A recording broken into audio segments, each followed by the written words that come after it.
Hi, second grade and second grade families. Miss Roberts here. I am so excited to be your teacher, and I'm looking forward to a lot of fun learning with you this year. Let's jump right into some important information I want to share with you. This is the schedule that we are going to be following. Important pieces to note. Our morning meeting, Monday through Friday, will start at 8:15. That is what time you need to log on to the Google Meet so I can take attendance and say, yes, you are here today for school. So please make sure you are logging on at 8:15. We'll have some whole group instruction. We'll have some small group time, and I will assign those groups to you shortly and get that information to you so you know what time you're expected to get on. Our specials are notated here, as well as lunch for the entire school is at 11:30 to 12:15. So that means if you have a sibling or maybe a friend on your street that you would like to have a little lunch break with, that will happen at 11:30. And then to wrap up the end of the day, we will get back on at 12:20 for whole group science or social studies. I tend to run projects like 2 weeks of science and then 2 weeks of social studies, and we'll kind of flip flop back and forth there. And then we'll wrap up the day with a little bit of independent time for you to get some of your assignments done.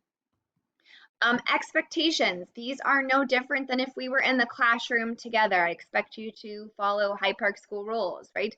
Show respect for yourself, others, and property. And we will spend the first couple of weeks of school really talking about what that means and what that looks like. And we'll review throughout the school year, I'm sure. But just thinking about those things and what that might look like for remote learning.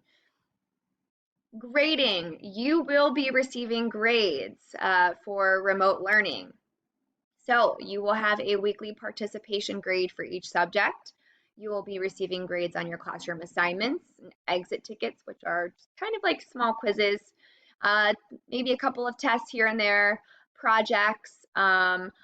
I try to give a lot of feedback on your assignments so you understand why you earned the grade that you earned. But if you ever have a question, please just reach out to me and ask. I'm always happy to discuss. And sometimes I make mistakes.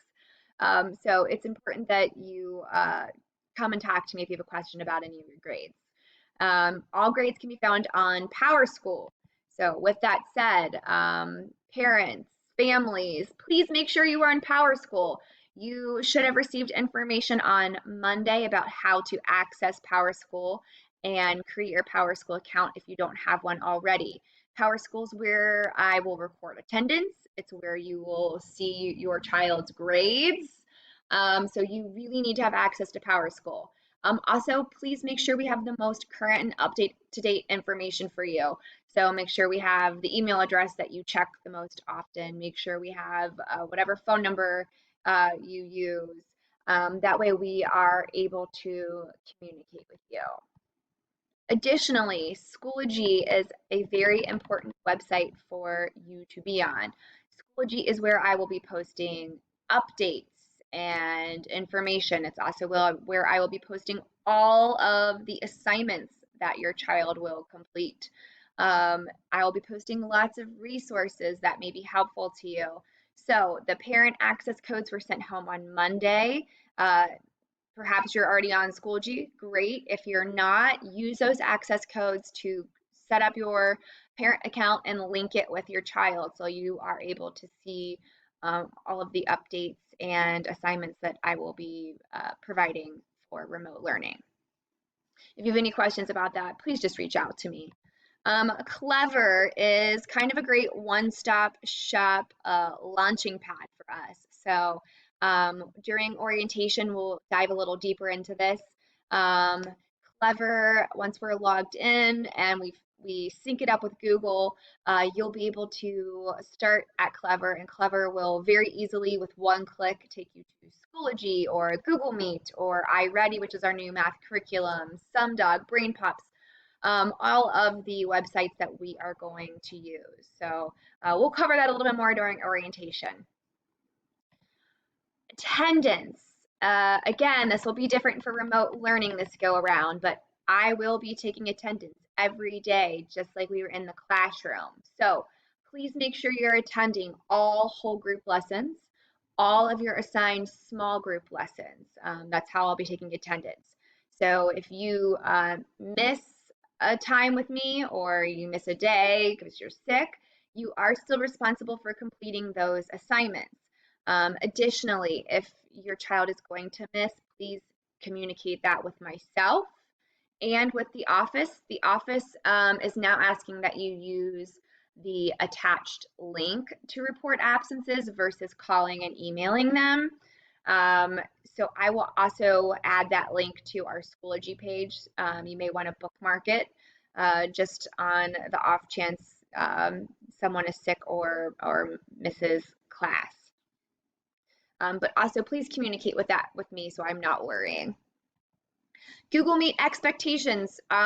This is how we're going to meet remotely for the next few weeks or so. So the expectations are no different than if we were in the classroom. I expect you to come prepared and on time.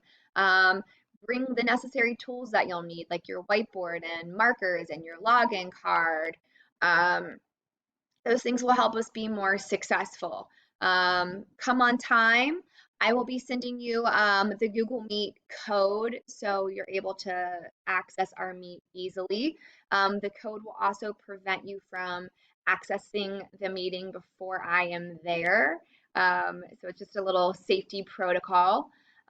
Please keep your microphone on mute unless I've asked you to unmute. It just creates a lot of background noise if you're not on mute, and it makes it difficult for everyone to hear what they need to hear. I prefer that you keep your video on so I'm able to see you. And I am going to work in as much movement as I can. I know staring at a computer screen for more than a few minutes tends to give me the wiggles. So I'm sure that you all feel the same. So I will do my best to work in some movement to help us stay focused and engaged.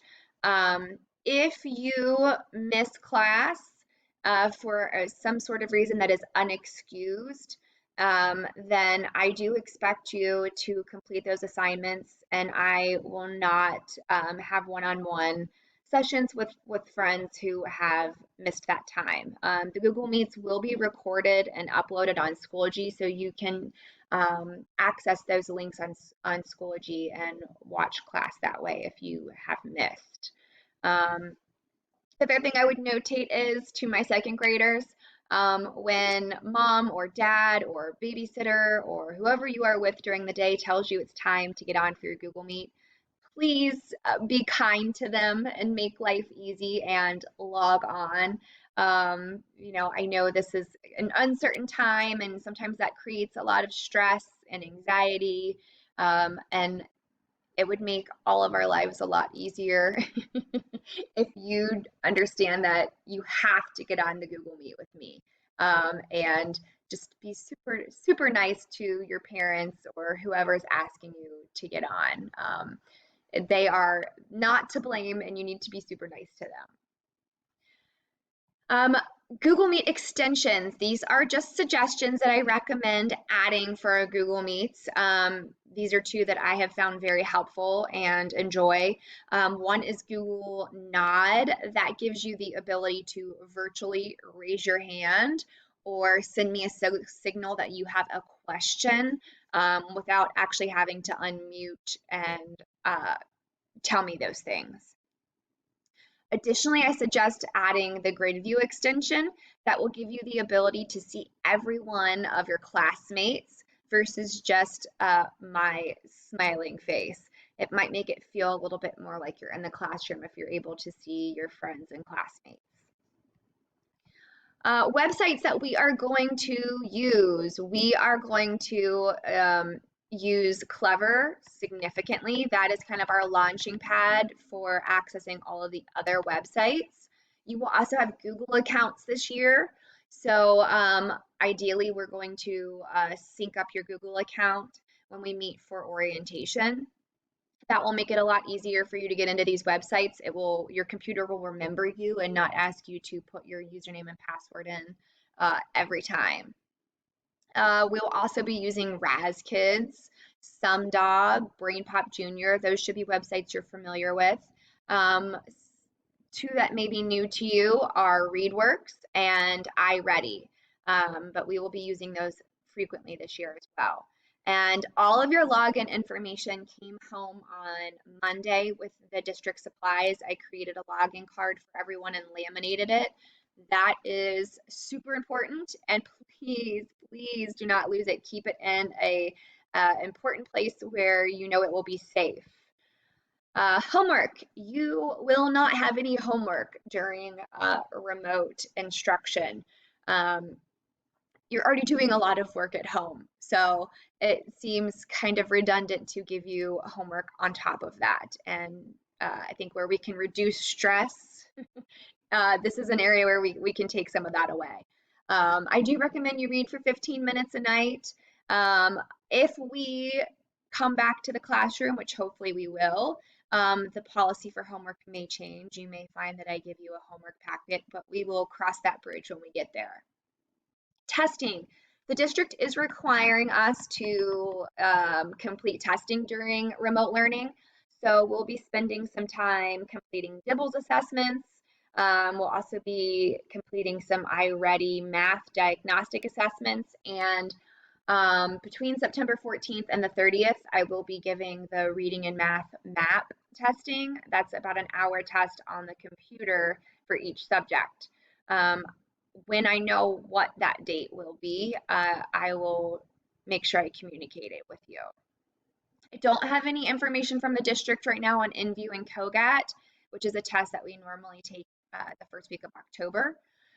So if I receive any information about that, I promise to share it as soon as I know.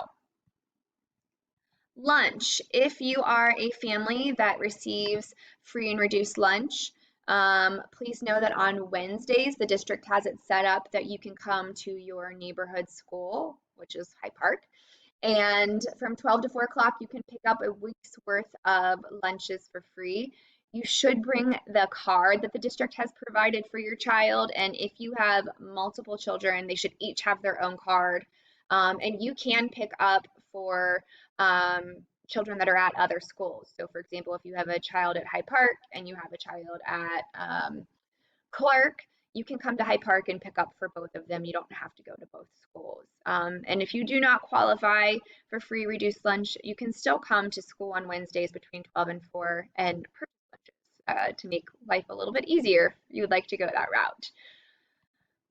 My contact information, please, please, please, for students and their families, if you have questions or concerns or just something we need to talk about, please reach out to me.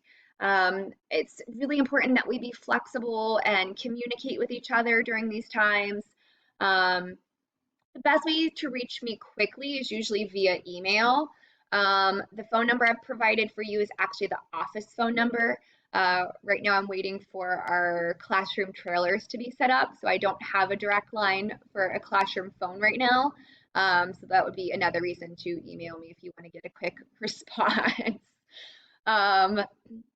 Just please, I ask all of you, just reach out. I would prefer to hear from you than not. It's a weird time we're living in right now, and the more we communicate, I think the more successful this school year will be. If you have any questions about anything I've shared, or possibly it was just a question you had that I did not address today, bring those questions to our orientation meeting, and I will do my best to answer them. If you've not done so already, make sure you use that Sign Up Genius and sign up for an orientation time. And I look forward to seeing all of you at orientation, and I look forward to seeing all of you on our Google Meets coming up here in the next week. So take care, stay safe, and I will see you soon.